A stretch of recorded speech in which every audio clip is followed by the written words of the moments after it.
नमस्कार मेरे निवेशक दोस्तों, आप सुन रहे हैं गौरव मशरूवाला द्वारा लिखी गई पुस्तक इन्वेस्टमेंट रिस्क के आधार पर तैयार किया गया पॉडकास्ट, जिसमें हम बात करते हैं निवेश से जुड़े रिस्क की। तो आज हम बात करने वाले हैं फॉरेन एक्सचेंज रिस्क, यानी फॉरेन कंट्री में इन्वेस्टमेंट करते वक्त करेंसी एक्सचेंज का रिस्क। गौरव जी के तरीके से एग्जाम्पल से समझते हैं। रमेश मेहता जी ने इंटरनेशनल म्यूचुअल फंड में निवेश किया था। इस फंड ने अपना इन्वेस्टमेंट अमेरिकी इक्विटी में किया था। जब मेहता जी ने निवेश किया था तब इस फंड की एनएवी 133 रुपए थी और इस फंड का निवेश इंटरनेशनली होना था, तो फंड ने अपने निवेश की राशि को डॉलर में कन्वर्ट किया। तब डॉलर की कीमत चल रही थी 65 रुपए प्रति डॉलर और रमेश भाई अमेरिकी इक्विटी मार्केट पर नजर बनाए हुए थे और मार्केट शानदार रिटर्न बना रहा था। इस निवेश के 2 साल बाद रमेश भाई को पैसों की जरूरत पड़ी, तो रमेश भाई ने सोचा कि अमेरिकी इक्विटी में रैली है, तो इसी निवेश से उन्हें अच्छे मुनाफे के साथ साथ पैसे मिलेंगे।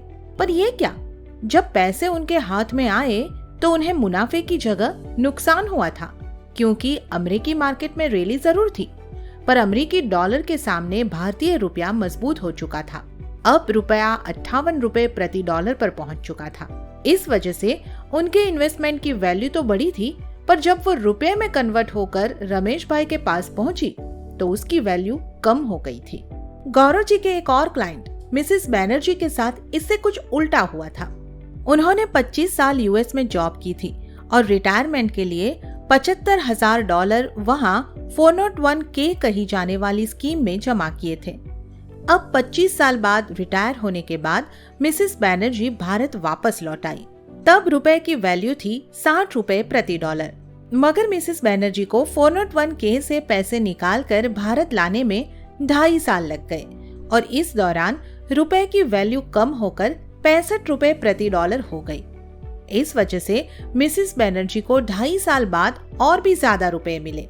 एक बार गौरव जी ब्रिटेन घूमने गए थे और जाते वक्त उन्होंने 1 पाउंड 76 रुपए के हिसाब से लिए थे। वापस लौटते वक्त उस पाउंड को रुपए में कन्वर्ट किया, तब तक पाउंड की वैल्यू बढ़ गई थी, इसलिए उन्हें और भी बड़ी राशि वापस मिली। तो हम जब अपने देश से बाहर निवेश करते हैं तब करेंसी ट्रांसफर की वजह से हमें फॉरेन एक्सचेंज रिस्क लागू होता है। कई बार विदेशी निवेश में ऐसा होता है कि मार्केट के अच्छे रिटर्न के बावजूद भी इस एक्सचेंज रेट की वजह से निवेशक को उतना फायदा नहीं हो पाता है। एनआरआई हमेशा भारत में फिक्स डिपॉजिट करना पसंद करते हैं, क्योंकि भारत में इंटरेस्ट रेट ज्यादा है, मगर यहाँ भी करेंसी एक्सचेंज रिस्क की वजह से रिटर्न पर इम्पैक्ट आ सकती है। तो ये रिस्क को समझकर ये बिल्कुल मत सोचिएगा कि दूसरे देशों में निवेश ही ना करें, पर यह बात याद रखिएगा कि अन्य देशों में निवेश करते वक्त फॉरेन एक्सचेंज रिस्क को जरूर समझ लीजिएगा।